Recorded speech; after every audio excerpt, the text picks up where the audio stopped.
Selamat pagi jemaat sekalian. Selamat pagi juga untuk yang mengikuti secara online ataupun menonton di Facebook maupun YouTube. Rata-rata kita semua udah capek dengan pandemi ya. Dan katanya nanti bakalan ada perubahan status, entah tahun berapa, 2024 mungkin, menjadi statusnya bukan pandemi lagi tapi endemi. Jadi sudah seperti penyakit-penyakit lain seperti flu. Ya. Jadi artinya ya kita kan kalau kemana-mana nggak takut dengan orang bersin-bersin kalau flu ya, sudah endemis. Oke, jadi seperti yang Anda bisa lihat, di gereja kita tidak ada dekorasi yang berhubungan dengan Natal. Tidak ada warna hijau, ada hijau merah, ada juga hijau merah, tapi hijau merah itu bukan harus Natal, tidak ada balon, tidak ada pita, tidak ada pohon, tidak ada kelap-kelipnya. Karena kita bukan mengikuti tradisi yang dibuat oleh gereja Roma Katolik, yang sama sekali bertentangan dengan firman Tuhan. Bertentangan dengan catatan firman Tuhan bahwa ada gembala di padang pada waktu itu, ada domba di padang, ada sensus Kaisar Agustus.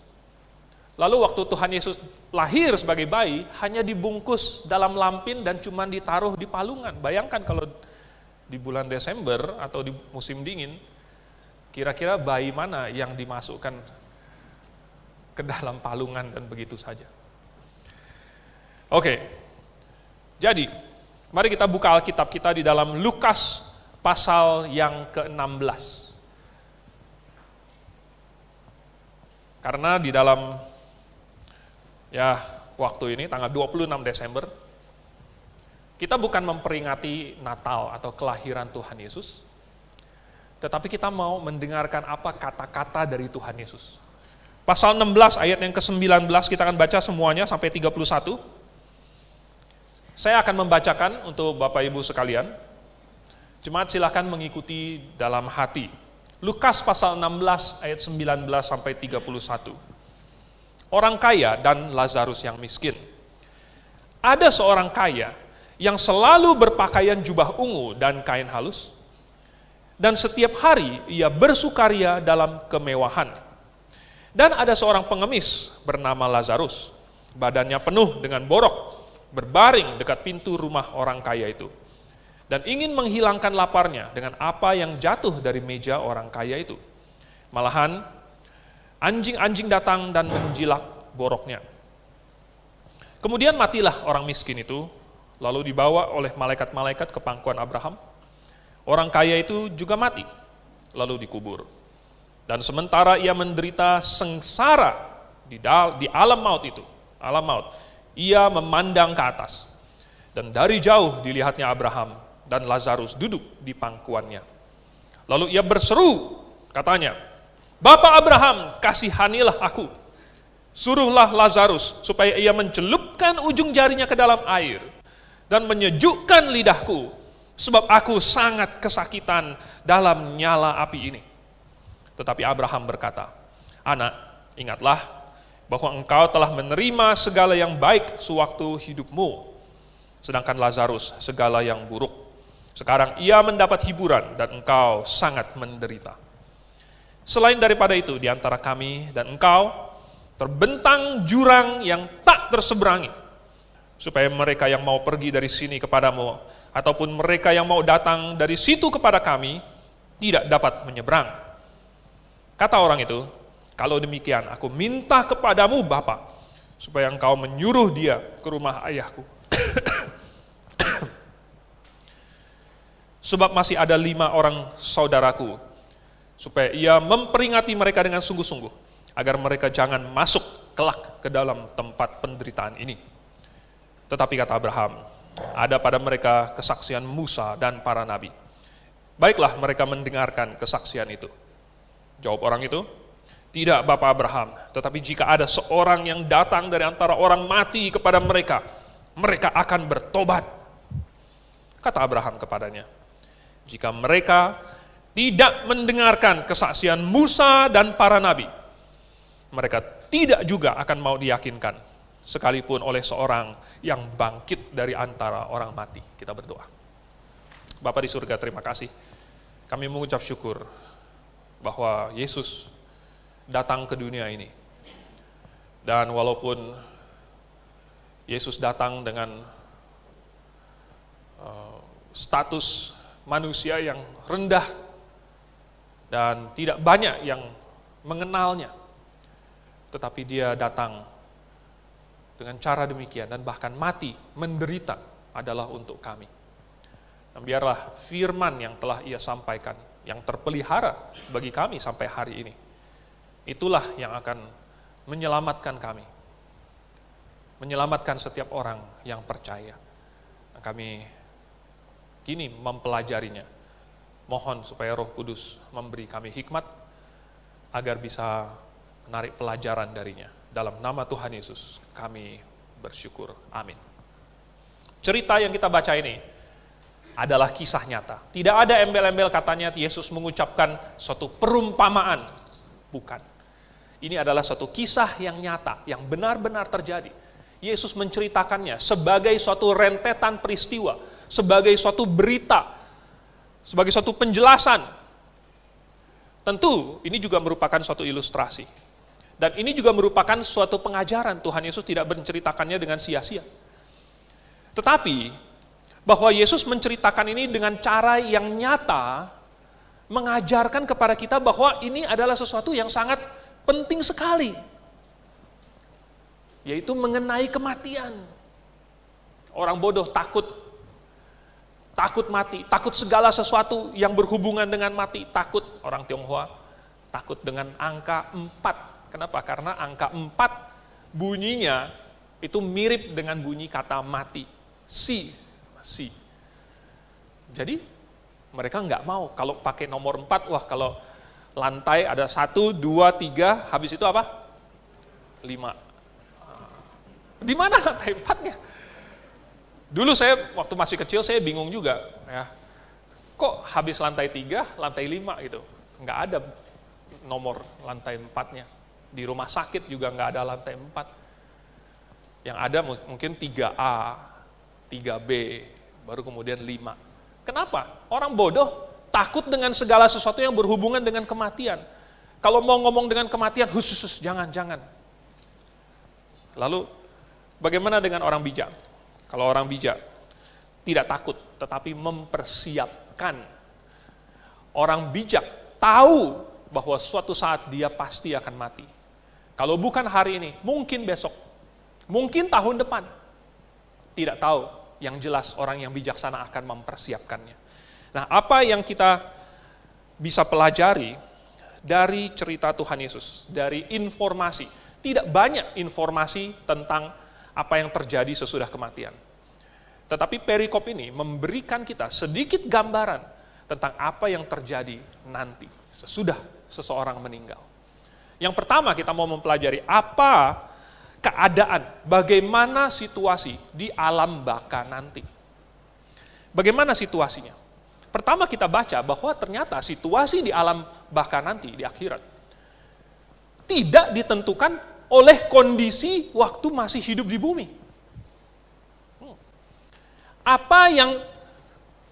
Bagaimana nanti di akhirat, itu bukan ditentukan bagaimana sekarang kita di bumi. Karena orang kaya ini, dia kaya katanya tiap hari berpakaian jubah ungu, dia mungkin punya banyak sekali harta, dia berfoya-foya, dia pesta pora. Tetapi apa yang terjadi waktu dia mati, dia dikuburkan, ternyata dia masuk ke tempat penderitaan. Sebaliknya, Lazarus yang miskin sekali, yang sakit-sakitan, dan begitu terhina, dia harus duduk di depan pintu gerbang orang kaya itu, kemudian anjing datang menjilat boroknya dan sebagainya. Mungkin menderita sekali, tetapi apa yang terjadi? Sesudah dia mati, dia dibawa oleh malaikat ke pangkuan Abraham, dan katanya dia dihiburkan. Jadi apa yang terjadi nanti bukan harus ditentukan dengan keadaan kita sekarang waktu masih hidup di bumi ini. Jadi, rupanya keadaan di akhirat nanti itu ada rahasianya. Tetapi pertama, kita harus melihat dulu bahwa yang Tuhan katakan mengenai neraka, itu adalah suatu hal yang nyata. Alkitab berbicara mengenai neraka lebih dari 162 kali. Dan sekitar 70 kali itu Tuhan Yesus sendiri yang mengucapkan. Itu sekitar 43%, hampir setengahnya. Hampir setengah dari referensi tentang neraka di Alkitab diucapkan oleh Yesus sendiri. Dan setiap kali Alkitab berbicara mengenai neraka, itu semua dengan cara yang bukan suatu perumpamaan, bukan sesuatu yang abstrak, bukan hanya suatu ide saja, bukan suatu ancaman yang kosong, tetapi benar-benar ada suatu lokasi yang namanya neraka, yang seperti yang digambarkan ini. Banyak orang tidak percaya. Tetapi kalau Tuhan Yesus telah mengatakannya dengan cara yang begitu jelas, what if Jesus is right? Bagaimana kalau ternyata Yesus benar? Kalau ternyata Yesus salah, orang yang tidak percaya kepada Yesus, yang tidak percaya akan neraka, toh tidak akan rugi.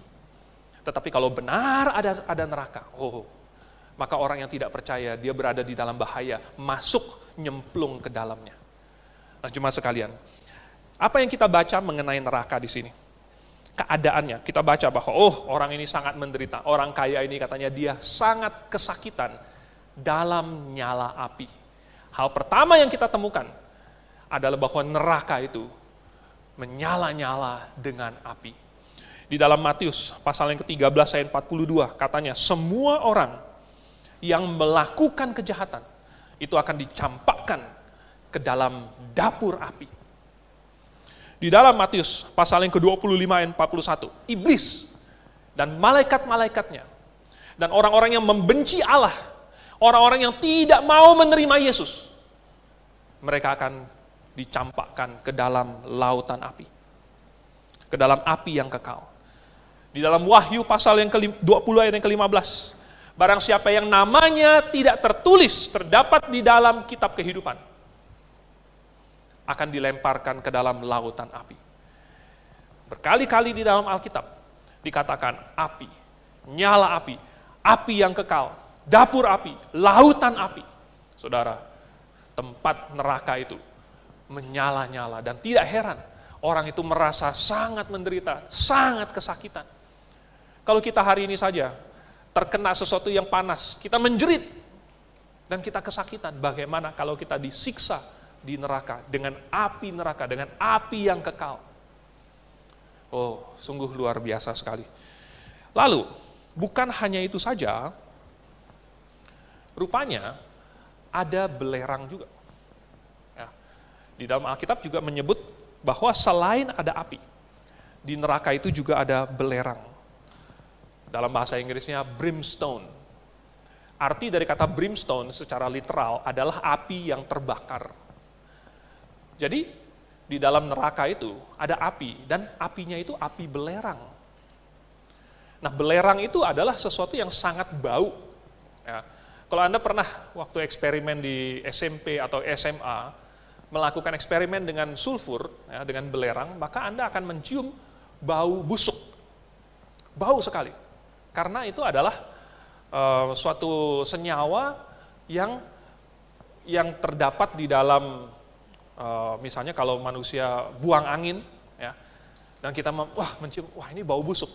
Kalau misalnya ada telur yang sudah busuk, baunya seperti itu.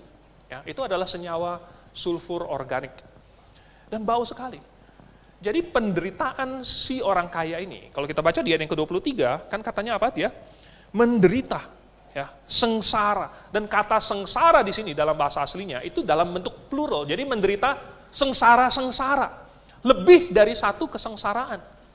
Jadi bukan hanya saja dia kesakitan, tetapi dia juga mencium bau yang sangat-sangat tidak enak. Belum lagi, kalau misalnya belerang itu dibakar, dia akan menghasilkan uap yang sangat beracun. Jadi kalau misalnya Anda melakukan eksperimen, itu harus hati-hati di tempat yang terventilasi dengan baik, karena kita tidak mau menghirup uapnya. Jadi indera sentuhnya menderita. Kemudian indera penciumannya menderita. Kemudian apalagi? Katanya dia sangat Dia mau minta Lazarus supaya menyejukkan lidahnya. Rupanya dalam bahasa Inggrisnya katanya itu thirst, ada kehausan. Lidahnya itu sangat seperti terbakar dan menderita sekali, sehingga setetes air saja rasanya sudah akan sangat menyejukkan sekali. Jadi sudah indera sentuh, indera pembauan, dan indera pengecap. Itu sudah menderita. Kemudian, sebenarnya yang menarik itu kalau belerang, kalau dia terbakar, maka dia akan meleleh dan menjadi cair. Dan cairannya itu warnanya merah tua. Jadi kalau kita bayangkan, kalau tempatnya itu adalah belerang dan itu terbakar, maka itu akan menjadi suatu lautan. Makanya di dalam Wahyu pasal 20 dikatakan lautan api. Karena belerang yang meleleh itu menjadi lautan api.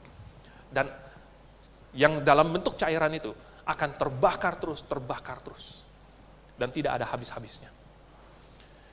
Selain itu, walaupun si orang kaya ini, dia meminta Lazarus supaya mencelupkan ujung jarinya lalu menyejukkan lidahnya, ternyata itu juga tidak akan memberikan dia kelegaan sedikit pun. Karena apa? Karena rupanya kalau air dicampur dengan belerang, maka akan ada reaksi kimia. Kalau di bumi ini. Kalau di neraka sih saya nggak tahu. Tapi kalau di bumi ini akan ada reaksi kimia, menghasilkan H2SO4. Dan untuk yang sudah belajar kimia tahu bahwa ini namanya asam sulfat. Ini adalah salah satu asam yang paling kuat, air keras. Nah bayangkan kalau orang yang hari ini disiram air keras, itu mukanya sampai terbakar dan tidak kelihatan bentuknya lagi. Bagaimana kalau itu diteteskan lalu kemudian berubah menjadi asam sulfat? Bukannya menyejukkan lidahnya, malah akan membakar lidahnya semakin parah dan semakin sakit lagi. Betapa menderitanya orang kaya ini, bahwa satu-satunya yang dia pikir menjadi harapan untuk mendapatkan keringanan dari penderitaannya, sebenarnya tidak akan meringankan, sebenarnya hanya akan memperberat penderitaannya. Alkitab juga berkata bahwa akan ada ulat di situ. Ulatnya ini adalah ulat bangkai. Di dalam Yesaya pasal yang ke-66, ayat yang ke-21, ayat 24. Ulatnya di situ tidak akan mati. Dalam Markus pasal yang ke-9, ayat 44, 46, 48, di situ apinya tidak akan padam. Dan ulatnya tidak akan mati.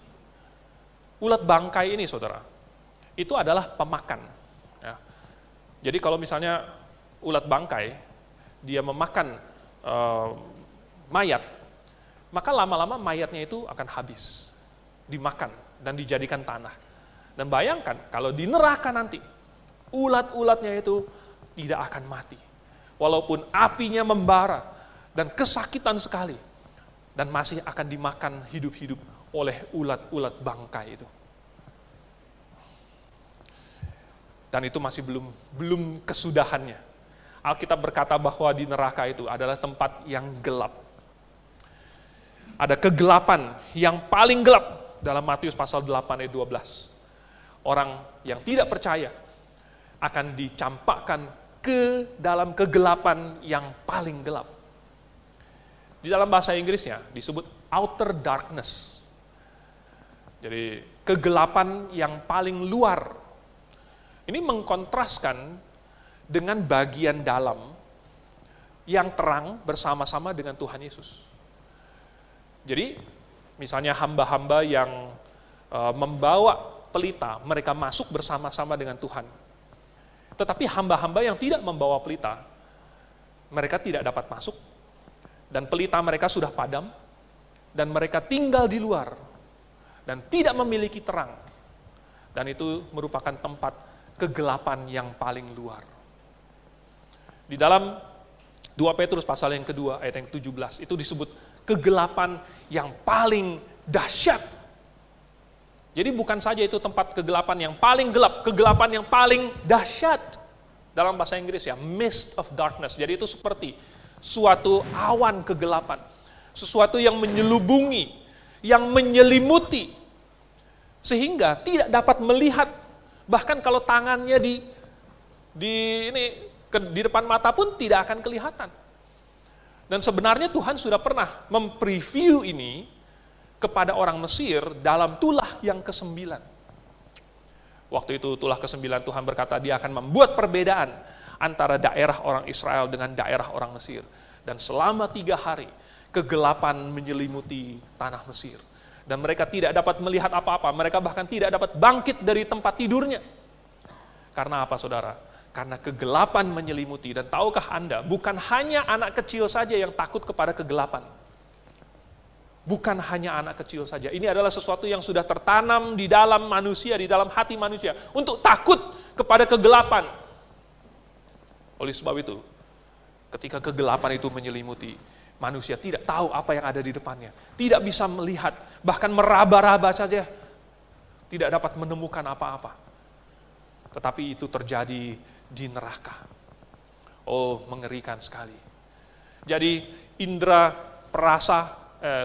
sentuhan, indera pembauan, indera perasa perisa, kemudian penglihatan, pendengaran bagaimana? Di situ dikatakan selain itu ada ratap dan kertak gigi. Di tempat yang paling gelap, di mana ada ratap dan kertak gigi. Oh, ratap dan kertak gigi ini. Di dalam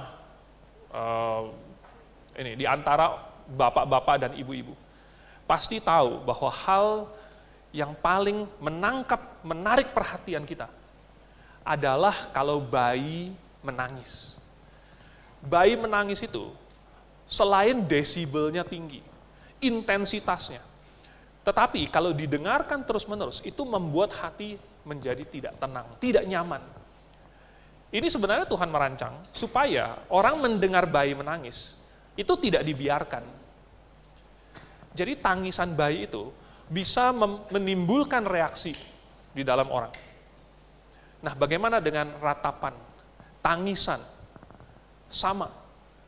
Ratapan dan tangisan juga mempengaruhi jiwa seseorang. Sehingga bukan hanya dia tersiksa secara badani, tetapi secara pikiran, secara jiwanya, dia juga tersiksa terus dan menerus. Karena dia terus mendengar tangisan, mendengar ratapan, dan dia sendiri meratap. Dan dia menggertakkan gigi. Mungkin dia sangat menyesal. Kenapa saya sampai masuk ke dalam tempat penderitaan ini? Mungkin orang kaya ini, dia begitu menyesal. Kenapa? Dia tidak mengindahkan peringatan imam-imam, nabi-nabi, Alkitab yang ada padanya. Padahal dia punya kesempatan itu. Dan itu akan terus menghantui dia. Sehingga akan terus meratap, terus menangis, terus menyesal. Ada rasa marah di dalam hatinya. Marah kepada Tuhan, marah kepada orang lain, marah kepada dirinya sendiri. Dan tidak akan pernah berhenti. Dan bayangkan kalau orang marah terus dan marah terus, penderitaan di dalam jiwanya. Saudara, hari ini saja manusia tidak bisa tetap sehat, tidak bisa tetap waras. Kalau dia terus marah-marah terus. Tidak bisa. Makanya banyak orang menjadi depresi. Makanya banyak orang yang putus asa, yang putus harapan. Mereka memilih bunuh diri. Dan itu yang terjadi di dalam alam, bahkan nanti di neraka. Ketika orang menderita di dalam jiwanya. Karena bukan hanya itu saja. Mereka juga tahu bahwa hukuman mereka di neraka ini akan berlangsung untuk selama-lama dan lamanya. Mereka tahu bahwa orang yang sudah masuk ke dalam situ tidak bisa keluar lagi. Bahkan orang kaya ini pun tahu. Orang kaya ini menyadari bahwa dia tidak punya lagi kesempatan. Seberapa mau pun dia tidak bisa pergi kepada saudaranya yang masih 5 orang itu yang di rumah bapaknya. Dia tidak bisa. Sekali dia sudah masuk, tidak ada harapan lagi. Tidak ada keringanan. Tidak ada lagi kemungkinan bahwa akan dikurangi jumlah tahun dia dihukum di situ. Kalau dia sudah disiksa selama 1 juta tahun, 100 juta tahun, 100 miliar tahun, jumlah hukumannya belum berkurang sedikit pun. Masih ada ratusan miliar tahun lagi yang harus dia jalani di situ. Dan itu pun masih belum selesai. Itu masih belum berkurang. Dan itu akan terus menerus. Dan pengetahuan itu, kesadaran bahwa tidak ada harapan, itulah yang menyiksa dan menimbulkan penyesalan yang sangat mendalam sekali. Oh saudara, Tuhan Yesus sampai berkata di dalam Matius pasal yang ke-18, ayat yang ke-8, ayat yang ke-9. Kalau tanganmu menyesatkan engkau, penggalah. Kalau kakimu menyesatkan engkau, penggalah. Kalau matamu menyesatkan engkau, cungkilah. Sebab lebih baik kamu masuk surga dengan mata sebelah, dengan tangan buntung, dengan kaki timpang, daripada kamu masuk dengan tubuh yang utuh ke dalam api yang menyala-nyala itu. Masih lebih baik kamu kehilangan anggota-anggota tubuhmu, tetapi kamu lolos dari maut yang begitu mengerikan itu. Begitu mengerikannya. Penderitaan yang dialami orang kaya ini, sedemikian beratnya, sedemikian besarnya. Sampai-sampai banyak orang berkata dan bertanya, mengapa? Mengapa bisa begitu? Mengapa Allah yang katanya maha kasih, yang katanya mengasihani, kenapa Allah yang seperti itu mau memasukkan manusia ke dalam neraka yang begitu mengerikan? Kenapa ada penghukuman yang sedemikian berat? Banyak orang yang tidak bisa percaya Allah karena hal ini. Ini menjadi batu sandungan. Banyak orang menjadi ateis karena mereka tidak bisa memahami mengapa Allah memasukkan orang ke dalam neraka, menghukum orang selama-lamanya. Penderitaan yang begitu berat. Tetapi sesungguhnya ini bukan sesuatu yang aneh. Karena selain Allah memang benar Ia adalah maha kasih. Memang benar Allah itu panjang sabar. Memang benar Allah itu maha pengampun. Tetapi Allah juga adalah Allah yang maha adil. Maha adil. Dan justru jikalau Allah membiarkan orang yang sudah membunuh, yang sudah menculik, memperkosa, merampok, dan lain sebagainya. Kalau orang seperti itu dimasukkan ke dalam surga, di mana keadilan Tuhan? Di mana keadilan Tuhan?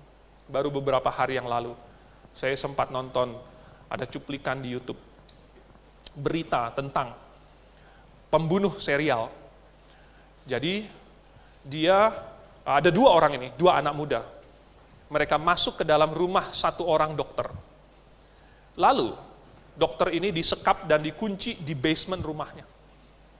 Lalu kemudian dua orang ini memperkosa dan membunuh anak dan istri dari dokter ini.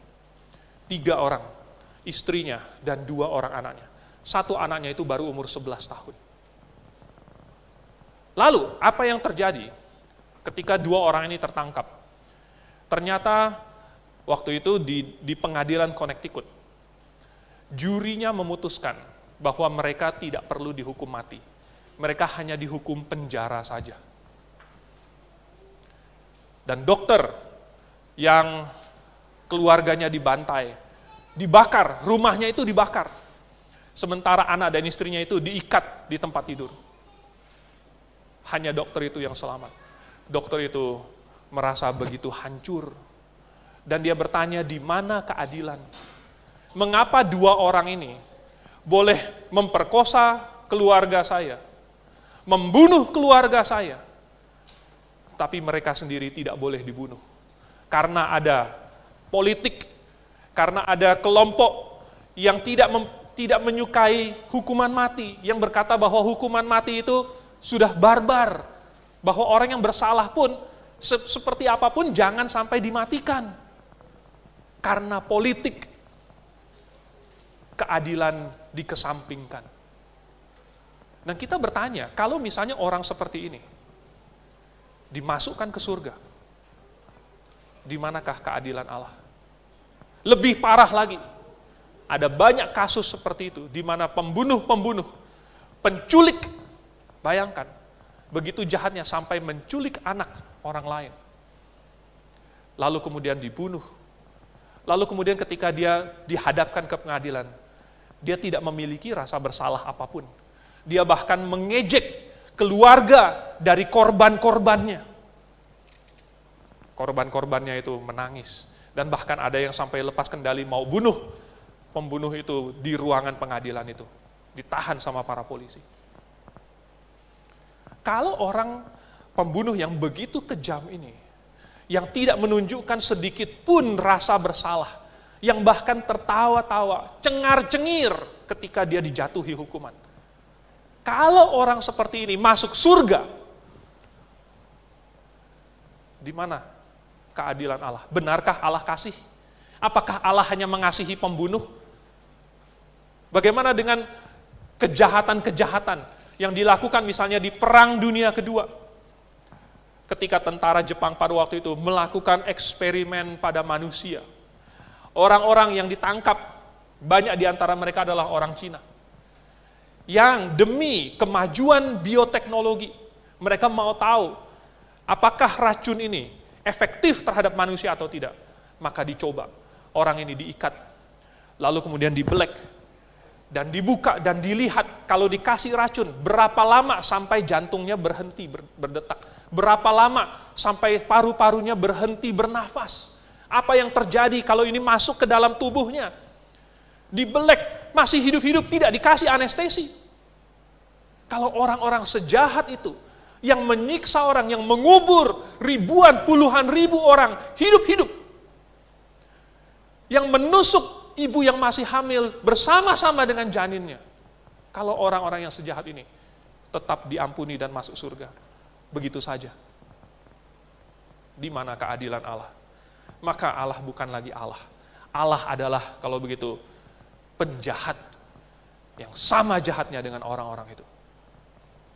Oleh sebab itu, maka ada orang yang berkata, justru neraka itu harus ada. Harus ada neraka. Kalau tidak ada neraka, maka tidak ada Allah yang adil. Jadi, karena Allah itu dia adil, maka harus ada neraka. Tapi bukan hanya adil saja, Tuhan juga adalah kudus. Dan bukan cuma sangat kudus, Allah itu maha kudus. Dan kekudusan Allah itu berarti bahwa tidak ada satu dosa pun yang bisa bersama-sama dengan Allah. Kalau dosa itu bersama dengan Allah, maka Allah tidak lagi kudus. Jadi, orang yang berdosa, dengan satu dosa saja, sudah tidak bisa bersama-sama dengan Allah. Oleh sebab itu, maka harus terpisah sama sekali dengan Allah. Dan tahukah Anda, Allah itu adalah sumber dari segala kehidupan, kebaikan, sumber dari kenyamanan, sumber dari segala yang baik, yang nikmat, itu adalah Allah. Jadi orang yang terpisah dari Allah akan terpisah dari sumber kehidupan, terpisah dari sumber kenikmatan, terpisah dari semua kebaikan. Dan kalau dia sudah terpisah dari itu, yang tersisa bagi dia hanyalah kegelapan, ketidakenakan, penderitaan, dan sengsara. Karena semua yang baik-baik itu bersama dengan Tuhan. Oleh sebab itu, Tuhan yang adil, Tuhan yang maha kudus, pasti menciptakan suatu neraka. Ini adalah keadaan di neraka nanti, di alam baka. Lalu, yang kedua sekarang, kalau begitu apa yang harus diperbuat supaya kita tidak masuk ke dalam neraka? Ini pertanyaan yang sangat penting. Kalau kita sudah tahu dari catatan, dari Tuhan Yesus punya perkataan, neraka seperti apa, lalu sekarang apa yang harus saya perbuat? Apa yang harus saya lakukan supaya terhindar? Orang kaya ini minta apa? Supaya saudara-saudaranya diperingatkan. Masih di rumah bapaknya. Jangan sampai kelak nanti mereka masuk ke dalam tempat penderitaan ini. Oh, rupanya dia masih punya kesadaran. Rupanya dia masih punya hati nurani. Rupanya dia masih mengasihi saudara-saudaranya. Jangan sampai mereka masuk ke dalam tempat penderitaan ini. Lalu apa solusinya? Menurut Abraham, solusinya adalah ada Musa dan para nabi. Ada tulisan Musa, ada tulisan para nabi, yaitu apa? Alkitab. Alkitab inilah tulisan Musa dan tulisan para nabi. Dan di dalamnya ada peringatan. Peringatan misalnya di dalam Yesaya pasal 31 ayat yang ke-6 ada seruan bertobatlah. Bukan hanya untuk orang Israel saja. Di dalam Zakaria pasal 1 ayat yang ke-4, berbaliklah dari tingkah lakumu yang jahat. Dan ini bukan hanya untuk orang Israel saja. Yunus pernah dikirim ke Niniwe. Dan untuk mengabarkan bahwa akan ada penghakiman. Katanya 40 hari lagi. Orang-orang Niniwe pada waktu itu melihat Yunus, wow, ini orang yang baru saja dimuntahkan dari perut ikan. Mungkin mukanya udah nggak kelihatan seperti orang lagi. Mungkin rambutnya sudah hancur. Bayangkan, sudah dicerna 3 hari. Dicerna 3 hari di dalam perut ikan, lalu kemudian dimuntahkan lagi. Seperti apa? Dan menurut Nabi ini, 40 hari lagi kota ini akan ditunggang balikan. Mereka langsung berkabung. Mereka langsung menaruh abu di atas kepala mereka, memakai pakaian berkabung dan tidak mengenakan perhiasan. Dan akhirnya Tuhan melihat bahwa mereka merendahkan diri dan tidak jadi. Rupanya ada seruan, ada peringatan, dan ada cara untuk terhindar dari malapetaka. Bertobat, berbalik dari tingkah laku yang jahat, percaya kepada Jehovah. Di zaman perjanjian lama, Allah memperkenalkan namanya adalah Jehovah. Di perjanjian baru, nama itu diperkenalkan lagi dengan nama Yesus. Bertobatlah, percayalah kepada Injil. Itu yang diucapkan oleh Tuhan Yesus. Itu yang dikhotbahkan. Bertobatlah, sebab kerajaan Allah sudah dekat. Dan percayalah kepada Injil. Itu caranya, itu peringatannya. Dan orang kaya itu mungkin teringat waktu dia hidup. Mungkin dia sudah pernah dengar. Mungkin justru terngiang-ngiang, oh ada peringatan dari Musa, ada peringatan dari nabi-nabi, tetapi kenapa saya tidak mendengarkannya? Kenapa saya tidak berbalik? Kenapa saya tidak bertobat?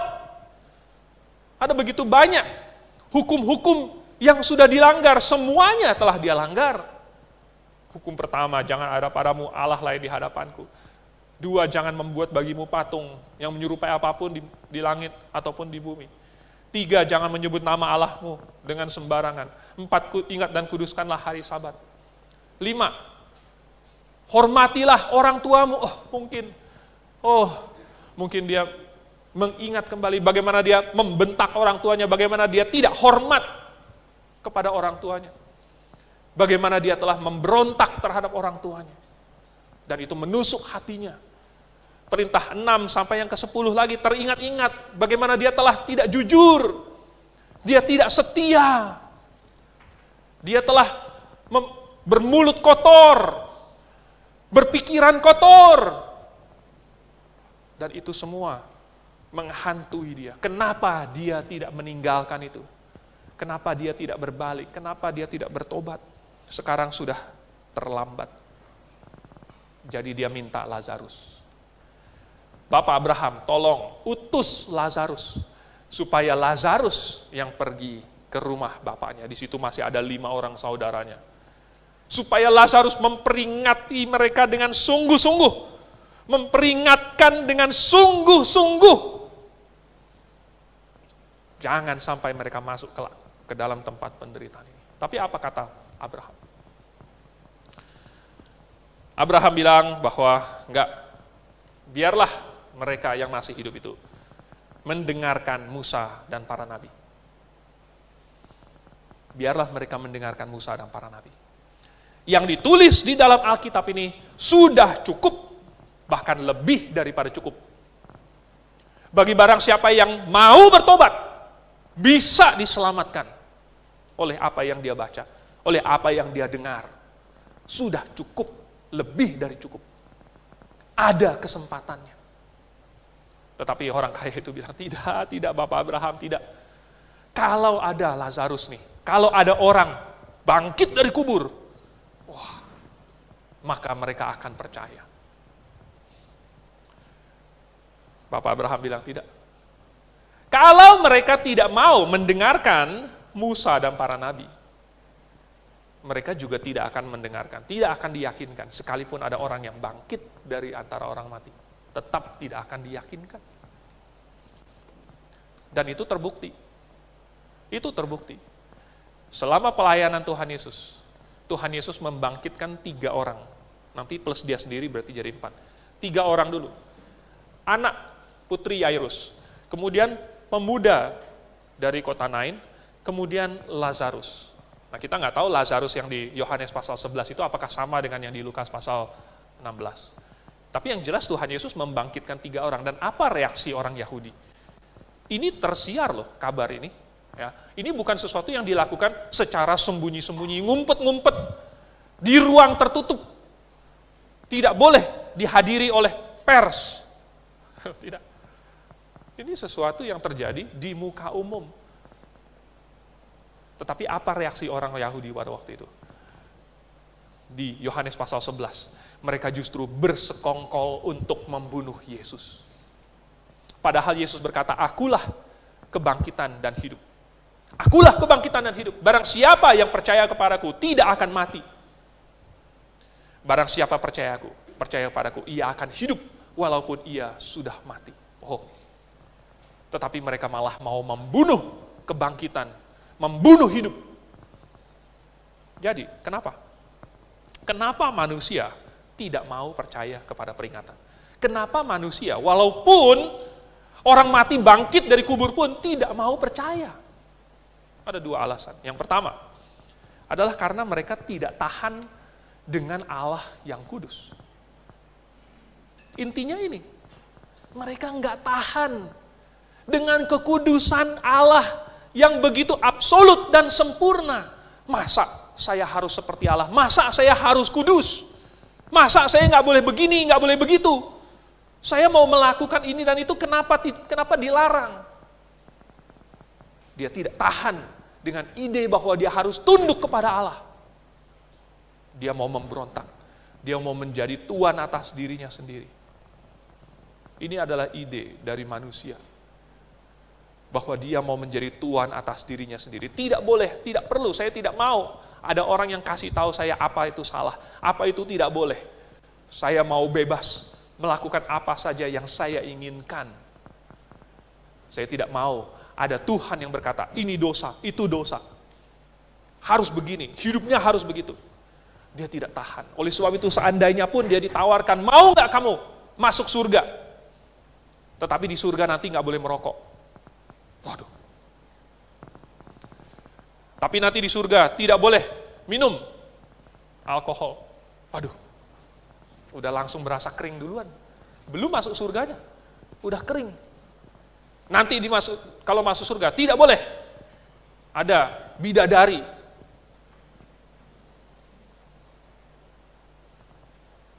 Bagaimana? Dia tidak bisa tahan dengan itu. Sehingga banyak orang yang ateis-ateis itu, yang tidak percaya, mereka mengolok-olok. Kamu kalau masuk surga ngapain sih? Ya, kamu katanya selama-lamanya hidup di surga. Ngapain sih? Nyanyi. Ya, kamu nyanyi. 1 juta tahun kamu cuma nyanyi. Bosan dong. Ya memang, karena pikiran mereka maunya apa? Maunya clubbing. Di surga, di surga saya mau ada meja di mana 4 bisa main mahjong, bisa judi, main gaple, segala macam. Menurut mereka itulah entertainment, itulah fun, itulah kesenangan. Tapi kalau di surga nggak bisa melakukan itu. Oleh sebab itu mereka pilih, lebih baik saya ke neraka. Dan di situ saya bisa judi, di situ saya bisa main perempuan, di situ saya bisa narkoba, di situ saya bisa melakukan semua yang saya inginkan. Tetapi sebenarnya itu hanyalah ilusi, karena sampai di neraka, dia akan menderita kesakitan yang sangat-sangat besar. Kedua alasannya adalah karena manusia itu sombong. Manusia itu sombong. Ada yang tidak mau mengakui bahwa dia adalah orang berdosa. Enggak, saya enggak berdosa. Saya bukan orang berdosa. Semua orang sudah berdosa, kecuali saya. Itu tetangga saya, dia berdosa. Itu teman saya, dia berdosa. Ini, orang ini berdosa, orang itu berdosa. Semua orang berdosa, tapi saya tidak berdosa. Ada banyak orang seperti itu. Atau, misalnya dia merasa bahwa saya bisa melakukan, saya bisa masuk surga dengan cara saya sendiri. Saya bisa beramal cukup banyak untuk menutupi dosa-dosa saya. Saya bisa beribadah dengan rajin, cukup untuk menutupi dosa-dosa saya. Saya bisa menahan diri, mengosongkan diri, membuang hawa nafsu sehingga saya terbebas dari segala godaan. Saya mampu kok, saya nggak perlu orang lain, saya bisa masuk surga dengan cara saya sendiri. Ini kesombongan manusia. Atau bahkan ada kesombongan lain. Dia takut diejek, takut diolok-olok kalau dia harus maju ke depan di hadapan jemaat dan mengaku bahwa dirinya adalah orang berdosa. Aduh, kalau saya dilihat oleh orang tua saya. Aduh, kalau saya dilihat oleh teman saya, oleh pacar saya. Saya tidak mau. Saya lebih baik diam-diam saja. Ada kesombongan itu. Oh, saudara. Kesombongan ini akhirnya menahan dia. Tetapi, kalau sudah sampai di neraka, maka semua itu sudah terlambat. Bukankah ada lagu yang apa? Terlambat sudah. Saya sih nggak tahu lagunya. Saya cuma tahu itu doang 2 kata. Terlambat sudah. Terlambat sudah. Waduh, saya yakin nanti di neraka itu ada banyak orang yang menyesal. Raja Herodes Agripa yang berkata, hampir saja kau yakinkan aku menjadi orang Kristen. Hampir saja. Makanya sampai ada lagunya Almost Persuaded. Hampir diyakinkan. Dia sudah hampir mengambil langkah itu, membuat keputusan itu, tetapi dia tertahan. Mungkin pada waktu itu karena dia dilihatin oleh Festus, dilihatin oleh siapa lagi, Bernike istrinya, dilihatin sama siapa lagi, lalu kemudian dia merasa, masa saya bertobat diinjilin sama Paulus ini, orang gila. Festus saja bilang sih, Paulus ini gila, masa saya percaya sama orang gila. Hampir kamu yakinkan aku jadi orang Kristen. Berarti hampir saja dia tidak jadi masuk neraka. Pilatus, mungkin dia menyesal sekali waktu dia cuci tangannya. Dia berkata, aku membasuh tanganku dari darah orang yang tidak bersalah ini. Loh, Pilatus, kamu sudah tahu bahwa dia tidak bersalah. Kamu sudah tahu bahwa Yesus ini adalah orang benar yang tidak melakukan apapun yang setimpal dengan hukuman mati, tetapi kamu telah menyerahkan dia untuk disalibkan. Dan mungkin dia akan menyesal sekali. Bukan mungkin lagi, pasti dia menyesal sekali. Herodes, waktu Pilatus kirim Yesus kepada Herodes, Herodes pasti menyesal sekali. Kenapa saya cuma mau melihat mujizat saja? Kenapa saya tidak mengindahkan peringatan Yohanes Pembaptis? Malah dia penggal kepala Yohanes Pembaptis. Ada penyesalan, tetapi waktu di neraka nanti, semua itu terlambat sudah. Sudah terlambat. Dan realitanya, Allah yang Maha Kudus, Allah yang Maha Adil itu, tidak akan peduli dengan manusia yang sombong, tidak akan terpengaruh oleh manusia yang membenci dia. Mereka semua akan masuk ke dalam lautan api. Dan lautan api itu sebenarnya adalah tempat untuk iblis. Tempat yang disiapkan untuk malaikat-malaikat. Sehingga belum tentu itu suatu tempat yang menyiksa badani kita seperti ini. Karena iblis, malaikat-malaikat pun adalah makhluk-makhluk yang badannya bukan seperti kita. Pasti hukuman yang untuk iblis itu berat, seberat-beratnya. Tetapi jikalau orang cukup bodoh untuk lebih percaya kepada iblis, cukup bodoh untuk justru membenci Allah, maka mereka sudah selayaknya dihukum bersama-sama dengan iblis.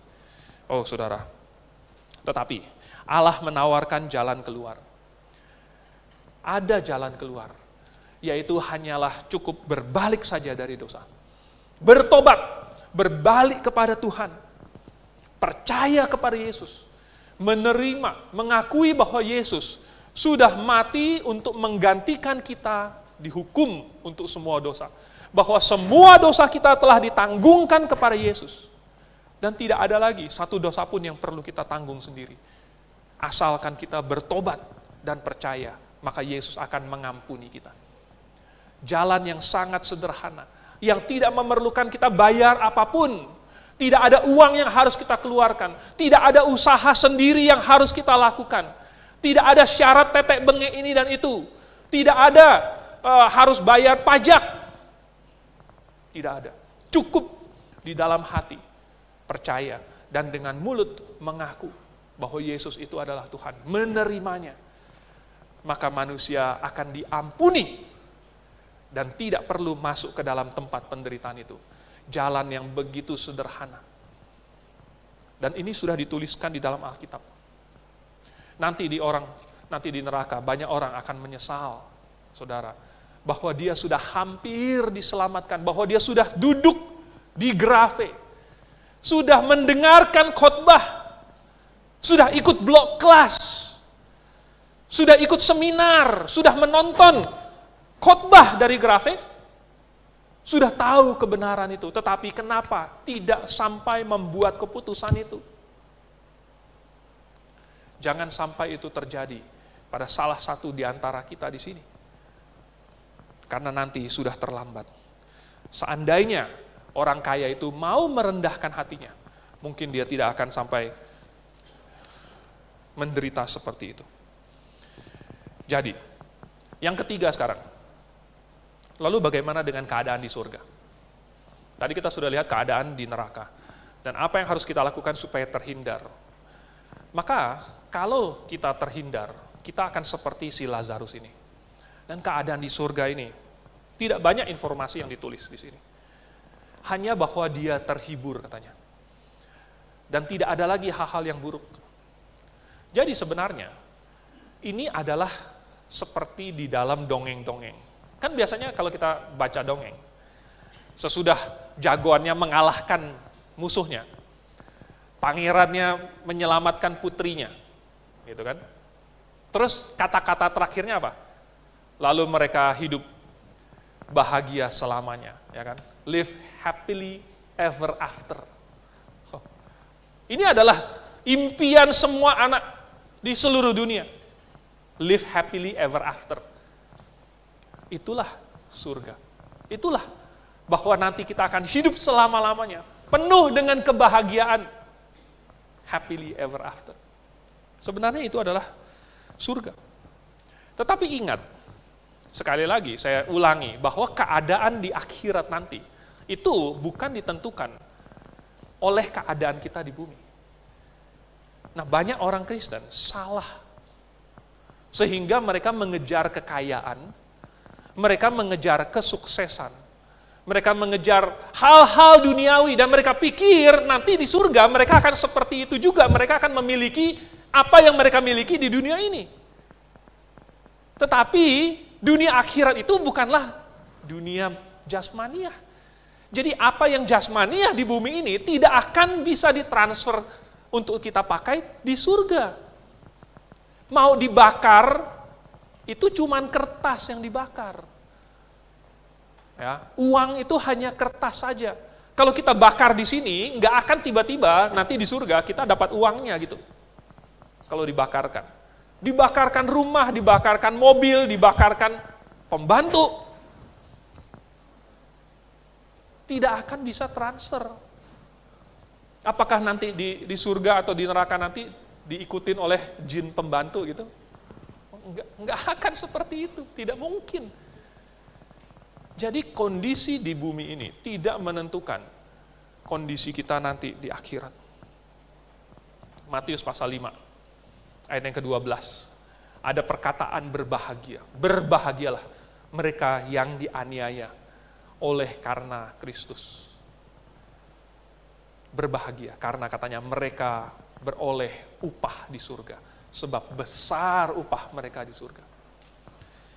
Di pasal 6 ayat 20-nya, Yesus menasihatkan, kumpulkanlah harta di surga. Karena kalau mengumpulkan harta di bumi, ngengat dan karat merusakkannya.